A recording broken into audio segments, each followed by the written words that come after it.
Good evening, everybody, and welcome to another edition of Forward Maryland. Today is Wednesday, October 21st, 2020. My name is Bill Woodcock. And I'm Jason Booms. Jason, one question for you this evening, as is my wont. With all the other news swirling around, I remember one of our episodes a few months ago with a local sports journalist and talking about all of these sports seasons, and it looks like, despite our prognostication, that the World Series is going on. So, who you got? Honestly, I don't have anyone. Now that Houston's out and I was rooting for them to lose and lose horribly, I feel vindicated. So I really don't have a favorite this time around. I'm just glad we can hear the dulcet tones of Sam Elliott doing commercials again. Oh, indeed he is. By the way, Don was in 6. So, and I thought that before last night. But we are not here to talk baseball. We are here to talk to one of Howard County's stars in the Maryland House of Delegates. She is now in her second term as a member of the House of Delegates, representing Howard County's District 13, which is all located in Howard County. And with some exceptions in general, if you live east of Route 29 and south of Elkridge, you live in District 13. She has been a very successful legislator. She is very involved in other organizations such as the National Conference of State Legislators, and roots strongly in Howard County. Graduate of Atherton High, with further education at the College of William and Mary and Villanova University Law School, and a resident of Fulton. She is Delegate Vanessa Atterbeary. And so, Delegate Atterbeary, we are very proud to have you here tonight. Welcome to Forward Maryland. Thank you. I'm very excited to be here. Great to see you, Bill. Great to see you, Jason. Thank you for having me. That's our pleasure. People I know are, 13 days away from a huge federal election, that doesn't so much affect Maryland and Howard County so much on the federal level. Our Congress people are up again, but no senator, and it's pretty much set to be a blue state in the general. People sometimes lose their eye off of that. The General Assembly will be kicking back again in January. But before we go into the future, I want to talk a little bit about what happened. Because due to the virus, the legislature wrapped up early. I believe it was around 2-3 weeks early. You obviously know better than I, but having lived through that, what was that like? Because as I remember, even when people were being told to stay home and don't go out anywhere, the legislature was still meeting. Right. So it was pretty crazy. We wrapped up 20 days early. So we came home, March 18th was the last day. I remember when they shut the schools down, when the governor shut schools down, because I remember sitting in my seat in a hearing in my committee, and I literally jumped up and turned to staff like, oh my God, what am I going to do with my kids? But we left 20 days early. So essentially a lot of legislation didn't get passed, didn't get hearings, sat on the House floor, because we had to focus on the big things like the budget, like the education reform that we did. So we had to focus on those things, and then we had to get out of Dodge. And it wasn't without controversy. There were folks that thought we should stay, that wanted to stay. We have members, chairs of committees and other members that have compromised immune systems. So people had already started dropping like flies before we actually had to leave. And staff, there's a significant amount of staff that take care of us in terms of bill drafters, researchers, the whole operation. So it was a big deal, and it was pretty scary. We were meeting pretty much around the clock to get stuff done and then get out of there on March 18th. So how has it been going on? I know, people say, oh, the legislature meets 90 days, a year. That's nonsense. I know you guys are working all year, summer study committees, the whole lot of it. And how has that been getting on now over the summer and now into the fall? Right, you're right. So we're part-time, but if you do it right, and most of us do have other jobs. I also work as an attorney, but if you do it right, you're out at community meetings. I meet with people at the River Hill Bagel Bin when it's not a pandemic, for constituents who want to meet with me. So now we've really been active, and because we have Zoom and everybody's Zooming all the time, a lot of committees have been having hearings and work group meetings throughout the interim. So I feel like we haven't stopped since we left, really. A lot of delegations have been having town halls or briefings. I chaired a police work group. The environmental committee was meeting. I'm the vice chair of judiciary committee. We're about to start briefing. So people have been pretty active since we left in March. And so now, since I've covered the past and the present, I have to ask about the future, especially with the winter coming and, no pun intended, and with the fact that, if cases are going up, we could be seeing a round of shutdowns. I mean, I don't know what measures the legislature has had, and you haven't been meeting, so I'm not sure what rules you could have in place. But to the best of your ability, can you tell us what the plans are for come January, especially if this virus is raging? Right. And on the news right now, they're saying the next, 4 to 6 weeks is just gonna ratchet up and up. So we're being Right. told it's in flux, and it's gonna change and evolve as, whatever happens health wise with this pandemic. But so as of right now, all committee hearings are gonna be virtual. So I will be sitting in my home office in my basement having committee hearings, all delegation meetings. So like the Howard County delegation will be meeting virtually. And when we meet on the House floor, we can't all 141 of us be together. So we are going to have to take votes all there. So half of the people are going to be on the House floor, and the other half they've found somewhere else in the House office building for us to be. They're working out how they're going to divide us. We're not going to sit side by side. Normally my days are during session packed from, committee to meetings to meetings to meetings. Lobbyists aren't going to be down there. Groups that come and lobby have these big lobby days. There aren't going to be any receptions, dinners, and all that type of thing.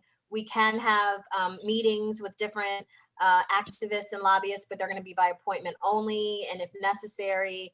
And folks are going to have to be escorted in and out of the building.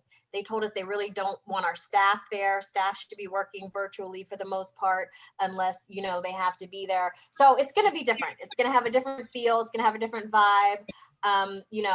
There's going to be a limit to, normally we sit in judiciary all day and all night, and people just testify until the sun comes up. That's not going to happen.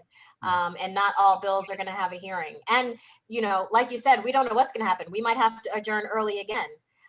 They've also thrown out there, if things get really bad, they might put us in a bubble for 2 or 3 weeks. No one can leave, and we just hunker down, get what we have to get done, and leave town. So it's in flux. Wow, that's incredible, and that's how do you plan for this? Because like you said, you have another profession. You also have a family. Yeah. How do you wind up? How do you plan for all these contingencies? It's hard. Fortunately, my parents are very supportive, and I have a great sitter. So I might say, look, there's a strong possibility that you will be raising my kids for 2 to 3 weeks while I'm in session. And I have to give them, a step-by-step of what's supposed to happen each day. So, that's really the best I can do. And I'll just have to wing it and play it by ear. Wow. Well, it definitely sounds like it's going to be very different. And one of the things I love about the Maryland General Assembly is how accessible it is to people. That average folks can come down and meet with their delegates and senators and sit in the chambers and see, how everything works. And, I guess in one side, it will be sad to lose that in person, but on the other way, that's more for people who like to sit at their computer and see what their legislators are up to. Right. Maybe more people will watch us. Who knows?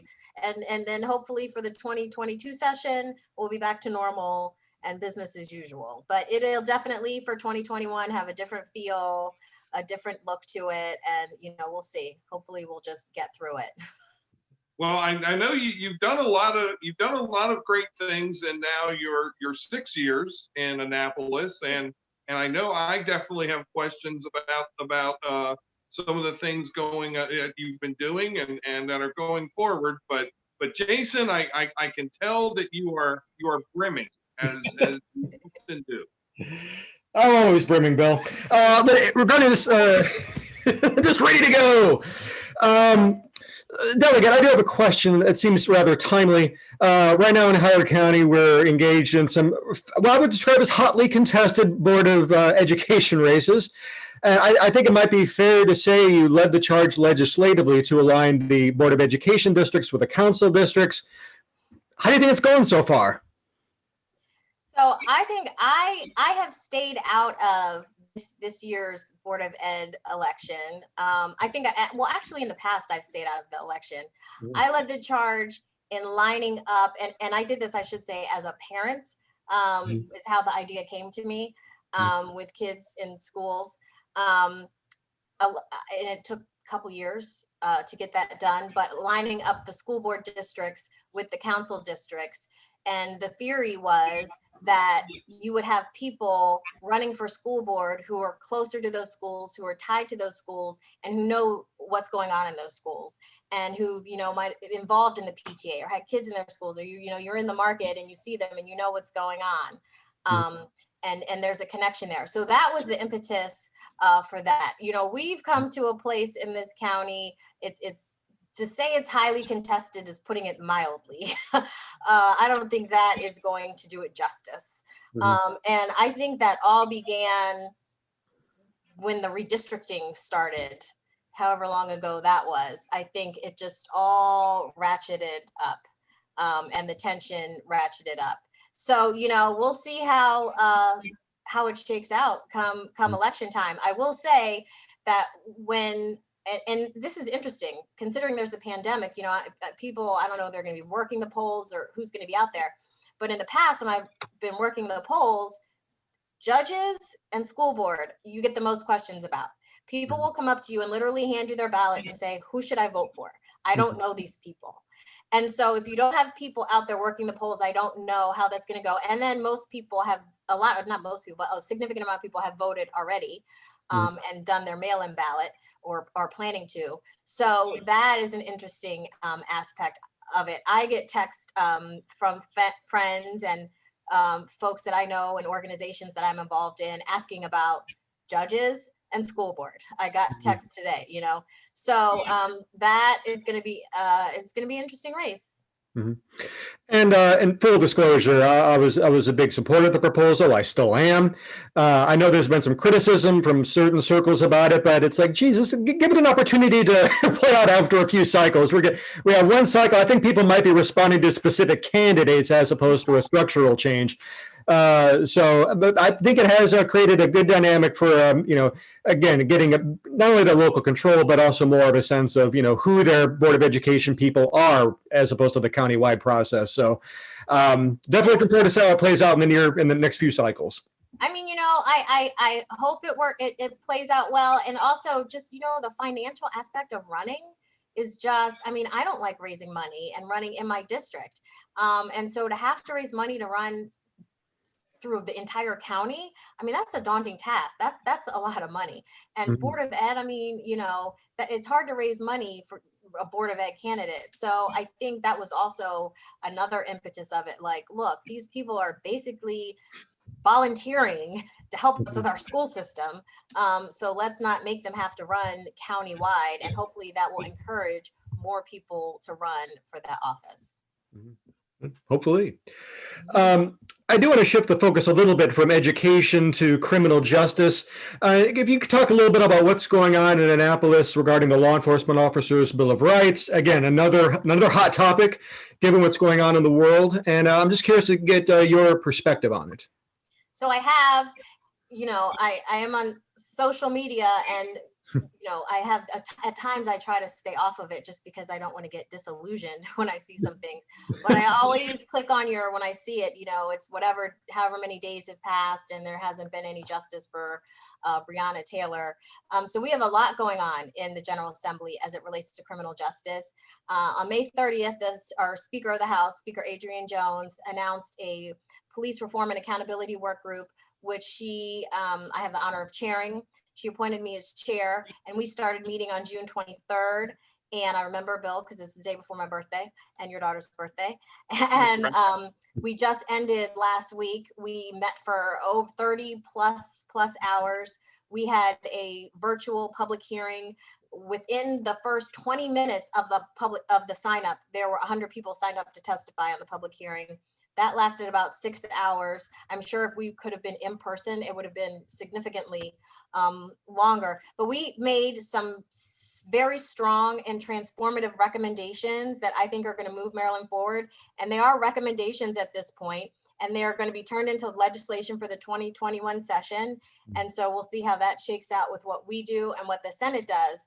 But to be specific, I'm not going to go through all of them, but to just touch on some of the bigger ones. We recommended to repeal the Law Enforcement Officers Bill of Rights. We recommended to create a statewide use of force statute, because right now in Maryland we don't. We have 148 different police departments that are possibly doing 148 different things when it comes to use of force. And within that use of force, there's a checklist of 21 things that we recommended that they do, which include requiring an officer to have a duty to intervene when they see an officer using force that they shouldn't be using, requiring officers to de-escalate situations. We ban chokeholds. You cannot use chokeholds. You cannot shoot at a moving vehicle unless that vehicle is being used as a deadly weapon. And we also recommended criminal penalties. An officer who violates the use of force statute knowingly and willfully, we're saying you get 10 years as a criminal penalty. And if you violate it recklessly, 5 years. We also recommended that there be an independent investigation when there's a police officer involvement and a death occurs, whether it's from a shooting or something else. Unfortunately, one of the things that I'm disappointed in the work group is that we did not recommend an independent prosecution. The recommendation was that the prosecution be done by the Attorney General's office, and that did not pass. So we're going to have to work that out during the session. We also made some recommendations as it relates to accountability of police departments and training. Officers have to do undergo implicit bias training. When the departments are creating their disciplinary measures, if they're going to use trial boards, 1/3 of those trial boards have to have citizens on them. Charging committees to determine administrative disciplinary charges against an officer have to have citizens on them to help say if an officer should be charged or not. So we did a lot of, and each county has to have a citizen complaint oversight board. So we did a lot of really good things that I'm hoping we can get through the General Assembly. The Senate has their own process. They already had some hearings on 30 some odd bills. And so we tend to be at odds at the Senate on issues when it comes to my committee for some reason. So I imagine we're going to have to work these issues out. And then there's a lot of other police things that are going to come just in the normal course, like MPIA, transparency, release of records, mental health, how and if officers should respond to mental health calls for service. Oh, and one other thing that we did recommend that's very, very, very important is by 2025, all departments have to have body cameras. by January 1st, 2025. Excellent, excellent. Why 2025? Why not 2021, 2022? We said 2025 because right now, and the budget, the chair of my committee is calling me right now. Ooh, Call him back. news. We have news. Might have breaking news. I don't know. We figured by 2024-ish, hopefully we'll have budget issues worked out, problems that we're having with the budget now, and we will have been able to help work with appropriations and help jurisdictions get money to purchase the body cameras. There is a body camera work group right now that is looking at storage. Departments have to hire people for redaction, then releasing them, and all of that. So it is going to be a significant cost. And so we do want to try to help, particularly smaller jurisdictions, like some police departments they didn't want to do it. They're like, we have 6 officers. And we were kind of like, so you need body cameras. So we need to figure out how we're going to make this happen. So, if they can get them sooner, that's great. I hear, I'm not sure, but I hear that the Senate is recommending 2023. So the date might shift. Okay, all right. One last question, actually, and this is combining criminal justice with education. So, and you can feel free to answer this question as a delegate or a parent or both. SROs in schools. This is hot topic. Hot. So you only cover the hottest of topics on this show. I know. I have to tell you, I honestly, before I started chairing this police reform and accountability work group, I didn't know that much about SROs, because it sounds like the issue should come before the Judiciary Committee, but it actually goes through the Ways and Means Committee where they do education policy. But I have been getting lobbied so hard about the issue. So I've learned a lot about it. And it's interesting, when I first started talking to other delegates about it, talking to certain members of the community about it, people were all over the map, quite frankly. You had folks that were like, look, we need to get rid of SROs. It is the school to prison pipeline. And as a parent, as a Black woman raising 3 Black kids, I get it. I absolutely get that. But then you've got other folks who I talk to, members of the House of Delegates in Baltimore City, who are like, we can't get rid of SROs. Like, we need them in our schools. So really, I can't say that it's really strong one way or the other. Then I talked to some folks here in our community that told me actually some things that were going on in a high school that is not in my district in Wild Lake. And quite frankly, I was horrified at the things that I heard. I don't think there's any need to have SROs and security guards at the school. I don't think SROs need to have weapons on them, guns. I was told that SROs target kids, that they at Wild Lake, that they have been following them home and the thing. So that's definitely a problem. I know it's become such a hot topic here. I've been following what the school board's doing, and they're doing that study and everything. But you might see some local legislation about that from the delegation. I would imagine. All right. Fantastic. And by the way, that research they just did was garbage. Anyway, sorry. But Bill, I think you had a couple of questions. I have one more question as it pertains to police and also, school related. But I wanted to thank you, Delegate, for what you worked on 2 years ago with respect to the bill to create the police force at Johns Hopkins University. Being an alumnus of that fine institution and having worked there for 17 years, that was a very difficult piece of legislation and a very difficult conversation that had to have been held in the community. And people were not happy with the outcome, but I think the committee and the Judiciary Committee, and I think your work, it wound up being as good of an outcome as it could be.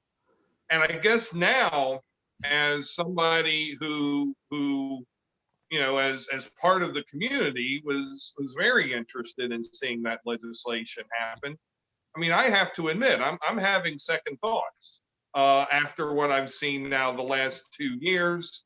I'm fully of the understanding that Johns Hopkins is very, yes, you have the East Baltimore campus, but when you have the Homewood campus, you have a very, you know, a community that is characterized by one level of socioeconomic status and different ethnic makeup than the community that surrounds it. And I guess I'm, given a little bit of pause by having a private institution having, police powers, in that part of town.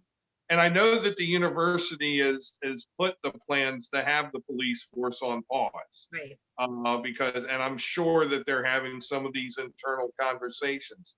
I mean, as somebody who worked very hard on that, what are some things that, I don't know if you've been officially asked, maybe you have, but if you were approached by the Hopkins community, what would you advise them? As So things that I have been approached by them.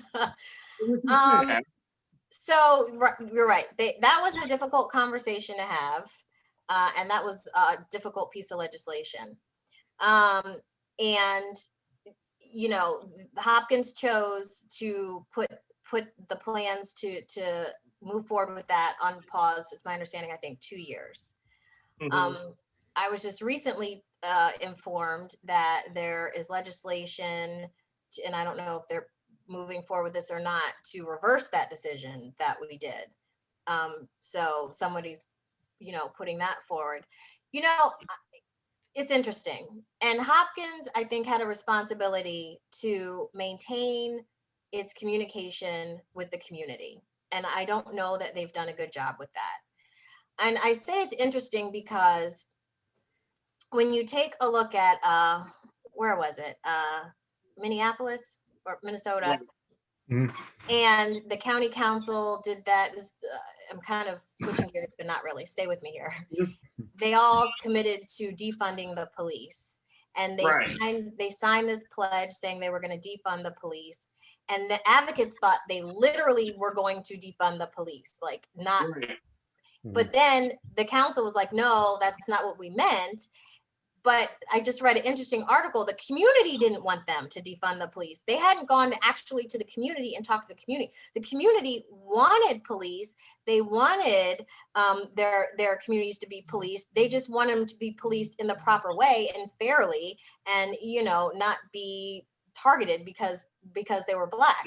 So I think it's interesting. I don't know how the community is feeling about it right now, and I would implore Johns Hopkins to reach out to the community and have those conversations and have those meetings, and from that determine what is the best path forward.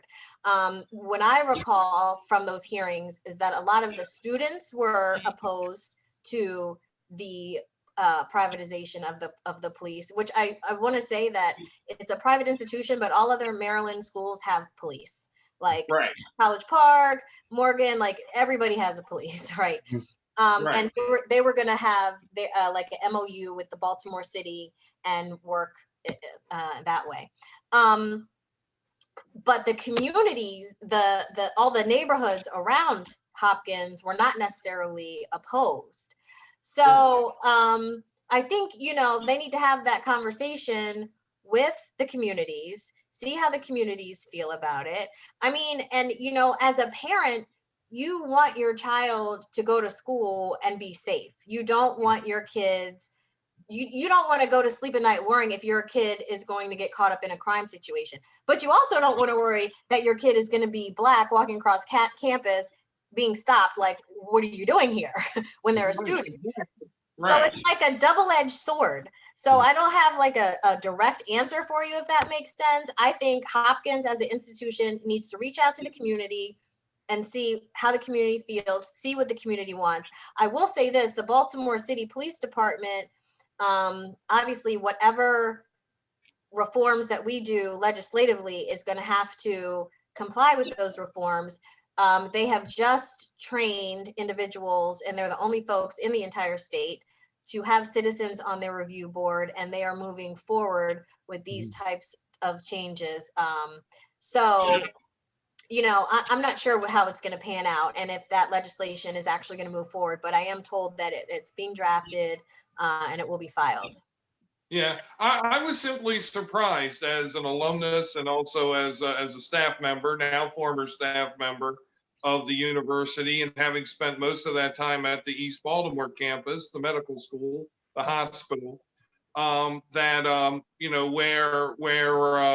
I know a lot of talk was put forth to us being alumni staff, we're going to create an innovative force. We're going to look at all the best practices from around the world, and we're going to have the best people. That then the pause button is pressed. So I'm You were interested surprised too. to see what comes after, Okay. or what winds up happening. Changing topics, because another issue that's near and dear to my heart is the prevention of domestic violence. So I know that you you had some recent legislation about that topic, and I was wondering if perhaps you could talk about some of the work you've done of which you're most proud. There's a few different things, but people are here to hear you, not me. So what are your what are your favorite accomplishments in that world, and what are some things that you may want to still get done? So I don't know that a lot of people know this about me, but I got involved in working on domestic violence issues when I was in college at William and Mary in Williamsburg, and I started working at a shelter, and I worked on a hotline. One of the things that I did, and people would call the hotline, and they would run it through. I was living in an apartment, and they would run the line through, and you would answer the phone at like 2, 3 in the morning, and it would be some of the most horrific stories I've ever heard. Pillars in the community doing horrible things to their spouses. And I mean, it was scary. I remember being in my apartment being frightened, and I'm not even the person experiencing this. And I just became very passionate about the issue and have worked on it since.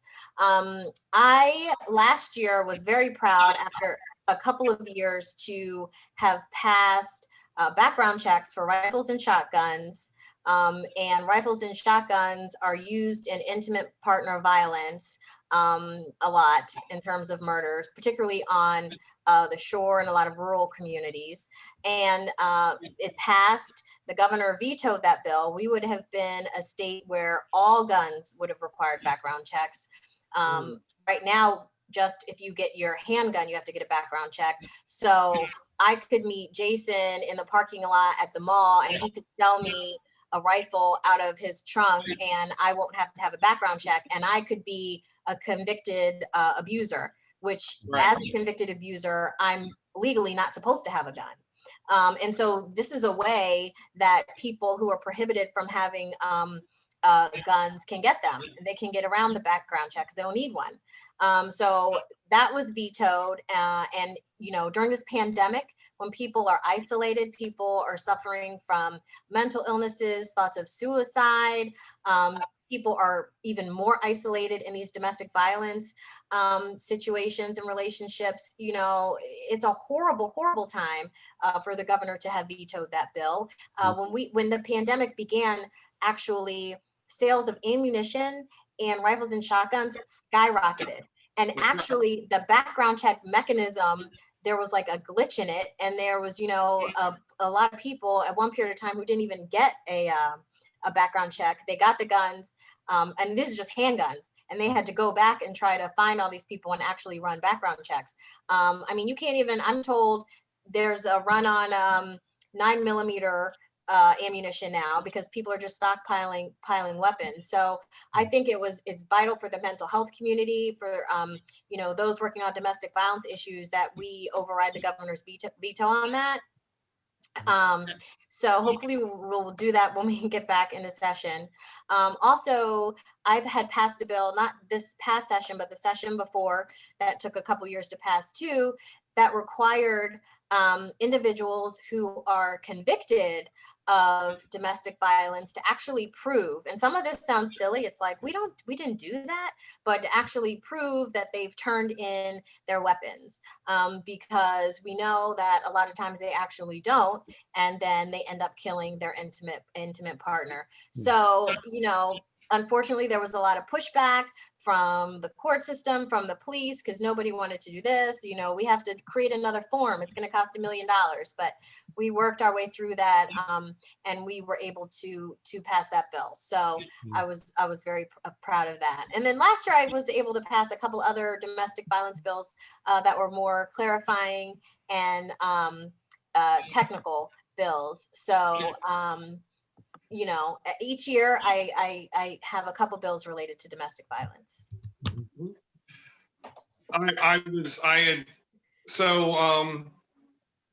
I think, Jason, did you have any questions? Yeah, I did. And this is an issue I haven't been tracking as much as I should have. I'm sorry? I said, I only have one left. So Okay. you go. I gotta go. So coerced teen marriages, what's the latest going on there? Thank you for asking me that question. Glad to. I have been working on this bill.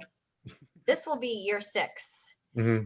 And each year, the first year, nothing happened because I think it was about 2015. And actually my district mate, Shane Pendergrass, sent me the article about coerced and forced marriages of young girls. And she was like, this is something you deal with this. It sounds like something up your alley. And I think people assume in Maryland you have to be 18 to get married because that makes logical sense. But no, you can be 15, 16, or 17. You can be 15 or 16, and you have to have your parents say it's okay for you to get married. And you have to have had a child, or you're going to have a child. Or if you're 17, you have to have one or the other. And so what I found through a lot of great advocates helping me with research is that, we've had since about like 2010 to now about 3,000 girls, young teenage girls getting married to, older, and it's not like teenage puppy love, 30, 40, 50 or older men. And unfortunately, individuals grow up we have people that don't grow up in the best of circumstances. Right here in Howard County, I've had emails from folks in Howard County that say, I was abused as a child. I was molested by my parent. They wanted to cover it up. So they took me to this family and I had to marry this man. And when I was 15, and horrible things, he broke my arm. I couldn't go to the doctor because I needed parental consent. And my husband wouldn't consent. I could consent for my own child.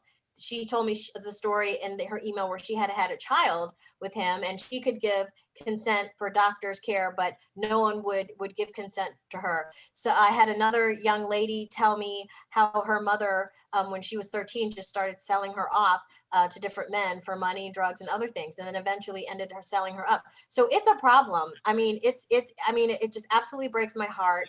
To me, it comes down to just child abuse and children's rights. And it blows my mind that I can't get this done. And since I've been trying to get this done since 2015, 20 some other states, because now it's like, it's a movement, 20 some other states, including like Virginia, Texas. We're talking some conservative places have been able to do this, and we can't get this done. I've tried everything from let's make it a bright line 18. After a fight, it was a fight in the House that year. I got bright line 18 after an hour-long debate on the House floor, which is unusual. Hour-long debate on the floor with people were all over the place. From my grandmother got married at 16, but I'm like, that was your grandmother. Things have changed a little bit. We know a little bit more about human trafficking and that type of thing. But I can't get anything out of the Senate. The Senate's JPR committee, I don't want to say the entire Senate, because I really think if it hit the Senate floor, I believe it would pass. But the Judicial Proceedings Committee that it has to come out of, they strike it down every year, and they want to keep 16 in. And I'm like, 16 is a child. You can't get a divorce if you're a child, if you're under 18. You can't. I've had judges come to me and say, well, what should we do if they want to get divorced? They would have to have their parents' consent. Well, if their parents put them in this horrible situation in the first place, they're not going to be able to get divorced. They can't go to a shelter to get away from the situation. You can't contract, you can't rent an apartment. I mean, you can't do all these other things as an adult. So I don't know why we say it's okay to get married. And aside from that, I know I'm going on and on. I'm like so passionate about this issue. We're becoming like a destination. Delaware has done a Bright Line 18. So we've got people coming into Cecil County and Caroline County and getting married at the courthouse there. I've had the clerk of the court in Anne Arundel County came last year. I didn't even ask him to come to testify on the bill because he was like, I don't want to be put in the position to just have to look at somebody's ID, say, okay, have the parents say yes, marry them, and have to let that happen. He doesn't want to have to do that. And our clerks of the court shouldn't be put in that position. And we are failing our young girls. I mean, just failing them. And luckily last year, I got it out of the house. So my new approach was to put, I said, okay, what about 17? It broke my heart to say 17, but we put some judicial review around it, some extra protection, appointing attorneys to the child, and a lot of other things that made me feel better. And then the pandemic happened and the Senate didn't even get to do anything with it. But Senator Sarah Elfreth from Anne Arundel County is just as passionate as I am about it. And so we are already working on that issue this year, and hopefully we can get it out. But it just breaks my heart that we haven't been able to do this. I absolutely agree. And by the way, I have up on my computer right now the Dark Ages article that you co-authored with the aforementioned senator. A great piece of writing. And it just shocks me the horrific responses I've heard in relation to those who want to fight back on this issue. The mere fact that there was an hour-long debate on something that should be resolved within a matter of seconds, frankly, is shocking. And as well as the fact that, as you commented, we were talking about young girls here. I mean, no one's ever given a thought to the fact that these aren't boys going through the system getting married at age 15 or 16. I mean, clearly this is a crisis. And the fact that some folks in Maryland seem to be okay with this existing for whatever reason, whether it's historical reasons or what have you, it just seems woefully out of touch with the times. Not that it was good 100 years ago, but I mean, it really doesn't seem like something that should be taking place in Maryland in 2020. Yeah, I'm going to piggyback on that, Delegate, because I mean, I'm going to be less nice about it than maybe you have to be. The Judicial Proceedings Committee of the Maryland State Senate is some of the most throwbackingest people I've ever seen in my life. And this goes back to 20, 30 years with various pieces of legislation. I mean, Maryland and its marriage laws, I mean, you were very right to mention over 20 states have changed. Maryland is right there with, the Gulf Coast and the ruby red states along the Gulf Coast in terms of marriage laws. And there is, I see no good reason for a 16-year-old to be married in the state of Maryland. It's not necessary. And this is why I keep saying Maryland's not as blue as we think, folks. I mean, what I don't know how much you can say, but my God, what is the holdup? It's the Senate. It's the Judicial Proceedings Committee in the Senate.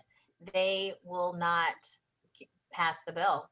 And so Senator Elfreth and I have been talking, strategically, what can we do this year that's different to try to get it out? But, it's if they would get it out, I'm confident it would pass the Senate floor. For sure. And you're right that historically, and that committee has been, incredibly conservative, even, Republicans and Democrats.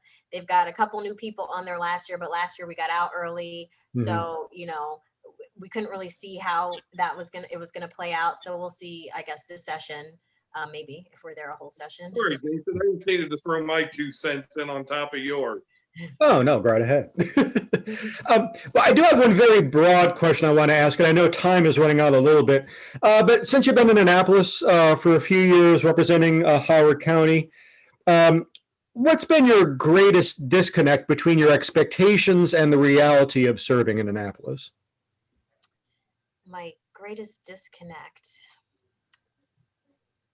When I first was elected, it was kind of a whirlwind because I just had my daughter Mm, in 2014, sorry. And then I went down there like a month or so later.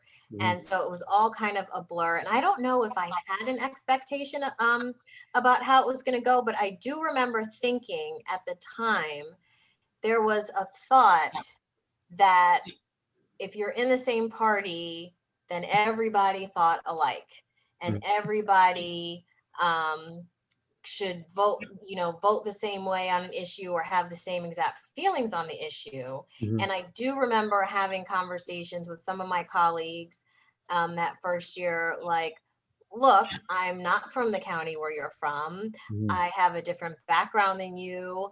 I'm an African American and my perspective might be a little bit different. I found that really interesting. And so, like the marriage bill, for instance, or some crime bills, quite frankly, I think at the time I took different stances than some of my colleagues because I had um, two kids in diapers and one in pull-ups, and at the time pretty much no one else had kids. Now we've got a lot at this past election. A lot of folks have come in and have had kids. mhm, But I remember working on issues in committee. I'm the only person that's coming at it from a perspective of some parent. Other folks might have been parents, but their kids were older and like far removed and that mhm, type of thing. And I think they were just thinking about things differently. Um, I think maybe that is how I would answer that question. mhm. But I love representing Howard County. I love this county. People make fun of me because every time I stand on the House floor, I shout out to Howard County. I love the fact that I can represent the area I grew up in. This is a wonderful county. It's not without its challenges, just like every place else. But I do think we are blessed in this county. We got some things to work on, like, equality in our school systems. Like, we're the fastest growing school system in the state of Maryland. Mhm. And so we need to meet those challenges. But, I think we're blessed to be able to be here. And I'm just lucky. I truly am very fortunate to represent this area. Fantastic. All right, Bill? Well, I only have one quick question, and I thank you again for being such a wonderful guest, Delegate. But what's in store for the 21 session? Well, I'm sure plans are in process. How can the public be involved? So this is going to be a unique session, like we discussed. I think the public can be involved the same way and differently. The public will be able to testify, but maybe from their home virtually. But you'll still be able to sign up to testify on bills that are important to you, or just listen in and watch on issues that are important to you. You can still reach out to your delegates, my office, submit written testimony, contact us. I think that's another great thing about Howard County. I believe we're pretty much accessible Mhm, to folks here. So, reach out to us, let us know how you feel about an issue. I don't know if we're going to be there the whole session. So, it's interesting. My committee is going to be really focused on this police stuff. I know we're going to have a lot of bills related to policing. My chair already told everyone, please don't put in 5 million bills. The Senate has a limit on the bills that they can put in because we're just not going to have time to hear everything. So policing is going to be a big issue. Overriding certain vetoes is going to be a big issue. The Kerwin Commission or the blueprint for Maryland's future. I don't know that we're going to override that veto because of the budget issues that we're having. I think we're definitely going to go back and do something related to the education policy that we passed, but it might look different. mhm, Sports betting is going to be big. Online sports betting is going to be big. So there's going to be a lot of interesting things. Howard County, we still are going to have our delegation meetings. We meet on Wednesday mornings, but they will be on Zoom, so you can tune in to hear what we have to say. I was delegation chair, but I turned that over to the wonderful Delegate Jessica Feldmark in July. So on November 17th, we have a local public bill hearing. So soon you should be hearing about what all of the public bills are that people are sponsoring, and you can testify virtually on any issue that is important to you. That is fantastic.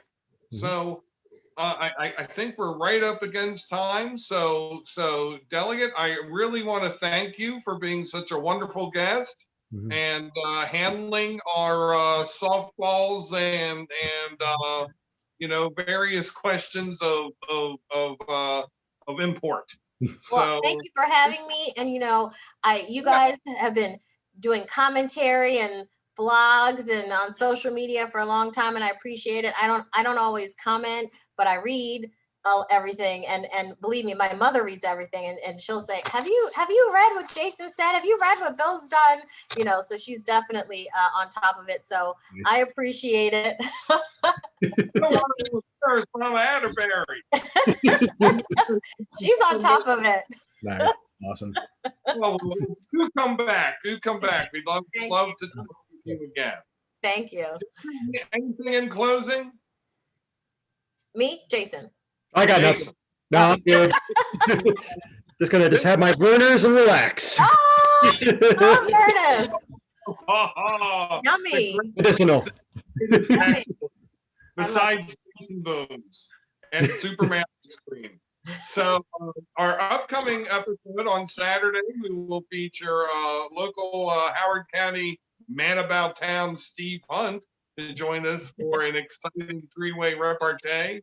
And then at TBD, Jason and I will present our Fearless 2020 Election Prognostication Edition, one you will not want to miss. That'll be interesting. Cool. It'll be something. For Jason, I'm Bill. You've been watching or listening to Forward Maryland. Have a great day, everybody. Take care.